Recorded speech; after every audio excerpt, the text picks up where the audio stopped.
वेणुगोपालाय नमः। वेदान्तवेद्याय नमः। ॐ वेदैकस्वरूपिणे नमः। ॐ वेदरूपिणे नमः। ॐ वेदवेद्याय नमः। ॐ वाराहमूर्तिमते नमः।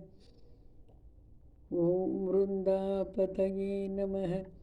ॐ वामनीभूताय नमः। ॐ वामनारुहाय नमः। ॐ वसुदेवोल्लसच्छक्तये नमः।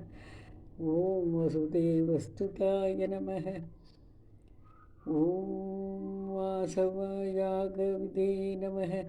ॐ वासुदेवाय नमः।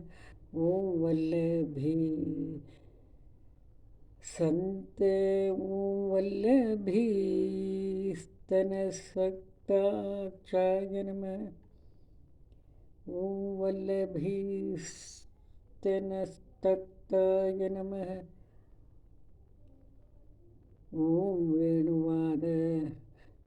वेणुवाद्यविशारदाय नमः। ॐ वेलाकाननसञ्चारिणे नमः। ॐ वेदबाह्यविमोहनाय नमः। ॐ वेदाङ्गतारकाय नमः। ॐ वल्लभीप्रेमचालिताय नमः। ॐ वयोवस्थाविवर्जिताय नमः। ॐ वसुदेवप्रधानम्राय नमः। ॐ इति श्रीशान्तमहाऋषिविरचित श्रीवेणुगोपाल